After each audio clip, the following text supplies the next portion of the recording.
I'd only done half a day. It's my second day there, but I didn't work the first day.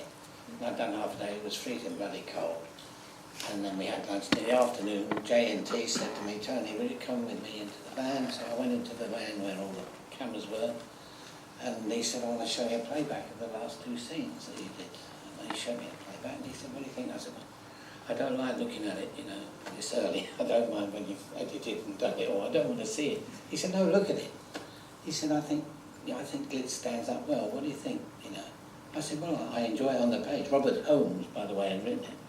And invented Glitz, and I sort of copped for that when I read it. I thought, well, I like this character.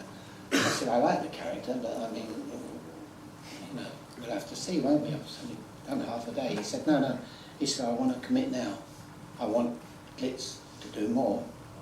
And I was only booked, I think, for 4 episodes. I'm not quite sure. Anyway, I ended up introducing, having contact with 2 doctors and 3 familiars. Companions. So I didn't have long enough to get to know the companions because I kept changing them. I was involved in all their changes. Fraser, obviously you appeared in 117 episodes. So Yeah. From a sort of familiar point of view, You're going to give all that money back? Guinness Book of Records as well. Guinness Book of Records. There's definitely a theme running through here. The money issue, obviously, BBC Pay, I know, was not great at the time, was it? No. But so you did 117 episodes, and you obviously really made your mark. And sort of when Patrick left, you all kind of left at that point. So how difficult was it to make the decision to sort of come back and be associated with the show again? It was so easy. When I got the phone call, do you want to come back with the 5 doctors? And apparently I was supposed to be with Patrick all the way through, but Emmerdale, Yorkshire TV wouldn't release me. So I rang J&T and said, I can't do it, I'm not allowed to do it, you know, Emmerdale won't release me. He said, well, if you get a couple of days off, just tell me, and I want you in. So I rang them, I said, I've got next Wednesday and Thursday off. He said, right, you're in. In those days there was a fax machine, so I got home from filming one, and there's just all this fax, and there's me going, Doctor, no, the Brigadier's right, no, That's all I did. So I rang him up and said, yeah, I'm and I thought, I'll go and do it, because I look forward to see Patrick and Wendy again, and we did it, and we went to the acting Hilton, the rehearsal room, and all the other doctors were there. Patrick, Wendy and I, we went, yeah! And we dived into, and we rolled on the floor laughing. And all the other doctors were going, you didn't do that to me, did you? I said, Jinky, don't be fine. And all the other doctors were amazing, and we were just laughing and joking. And when I was de-rigging after the studio, J&T said, look, Fraser, it looked like I put you and Patrick in the prop cupboard, for 16 years, it was 16 years, and dusted you off and wound you up. And would you do some more? I said, please. So if I thought I can't be bothered to go down to London to do 3 lines, I wouldn't have done the 2 doctors. But I just had to see Patrick again. And I'm so pleased because having seen the 2 doctors as well, it was great. And I was kicking myself because I'd arranged then, I'd left Emmerdale, got divorced, my mother had died, and it was a pretty bad week.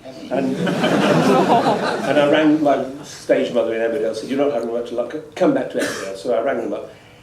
And I have it in the back of my mind, I shouldn't have done that, because I think if I'd said to J&T, look, you've got Perry and you've got Colin, and Colin and I, with the 3 of us, get on well, why don't I just stay in the TARDIS and you haven't got a male companion? And I think J&T would have gone, yeah, let's do it. Like I did 16 years previous, 18 years previous with the Highlanders. Mind you, you probably...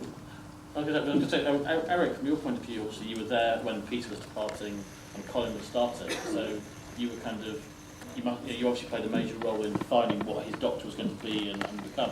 How much of that kind of comes in the writing and how much of that comes in the acting in terms of defining the doctor's new personality? Well, with your leading man, as with Peter, you tend to take as much as you can from them, so that they can use their own personality, their own presence as well as possible. With Colin, we did discuss quite carefully about, we wanted him to change from being the Peter one. Peter was softer, more gentle, the younger man, more caring man, more man slightly more at sea. But we decided to go with Colin's character. It's much more unpleasant, and that his regeneration was much more unstable. So really for the sort of first 5 or 6 episodes, he was behaving quite badly, and Perry was having a bad time. But all that was deliberate, and to a degree it was in the script. But Colin and I made me picked up on it very quickly, and we were off. And then we began to slow it down because it was getting out of hand. But Daddy said he was behaving badly, not he was acting very badly. Yes, he always did.